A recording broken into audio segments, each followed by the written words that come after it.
পুলিশের জালে উঠল দুই নেশা কারবারি। গত 10 এবং 14 জানুয়ারি দুই নেশা কারবারিকে আটক করেছে এনসিসি থানার পুলিশ।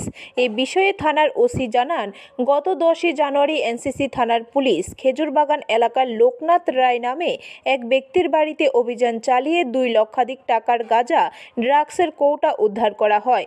তারপর অভিযুক্ত লোকনাথ রায়কে গ্রেপ্তার করে থানায় এনে পুলিশ জিজ্ঞাসাবাদ চালিয়ে দীপঙ্কর রায় নামে আরও এক যুবক জড়িত থাকার খবর পায় পুলিশ। তারপর পুলিশ মঙ্গলবার সন্ধ্যায় খেজুরবাগান এলাকা থেকে দীপঙ্কর রায়কে গ্রেপ্তার করে। তাদের কাছ থেকে উদ্ধার হয়েছে 2 লক্ষাধিক টাকার নেশা সামগ্রী সহ 19,800 টাকা। তাদের আদালতে তোলা হয়েছে বলে জানান এনসিসি থানার পুলিশ।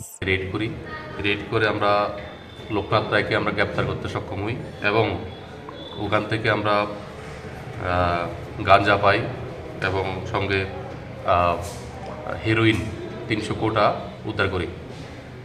আর লোকনাথ রায়ের স্বীকারোক্তি মূলে আমরা আরও একজনকে গ্রেপ্তার করি, দীপঙ্কর রায়।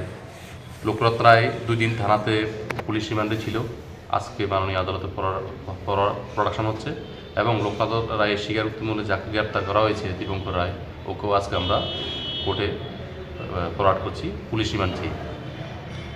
ওদের কাছ থেকে আমরা যে উদ্ধারকৃত সামগ্রীগুলি, ক্যাশ টাকা উদ্ধার হয়েছে 19,800, একটা মোবাইল ফোন সিজ করেছি, সঙ্গে হেরোইন এবং গাঁজা। ব্যুরো রিপোর্ট, খবর ত্রিপুরা।